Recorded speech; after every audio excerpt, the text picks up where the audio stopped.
અમદાવાદના વટવા જીઆઈડીસી વિસ્તારમાં આવેલી કેમિકલ ફેક્ટરીમાં આગ લાગવાની ઘટના બની છે। જીઆઈડીસી ફેઝ 4 માં આવેલી જયશ્રી ઇન્ડસ્ટ્રીઝ નામની ફેક્ટરીમાં આગ લાગી છે।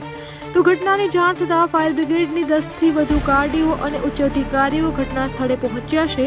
તો સોલવન્ટ અને ઇથાઇલ કેમિકલ હોવાના કારણે આગે વિકરાળ સ્વરૂપ ધારણ કરી લીધું છે। ફેક્ટરીની આજુબાજુમાં આવેલી 3 થી 4 ફેક્ટરી તેમજ વાહનો પણ આગની ઝપેટમાં આવી ગયા છે।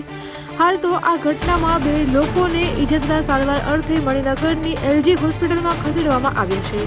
તો ફેક્ટરીમાં કેમિકલ હોવાના કારણે આગ વધુ ફેલાઈ રહી છે, જેના કારણે ફાયર બ્રિગેડને કાબુ મેળવવામાં વધારે મહેનત કરવી પડી રહી છે।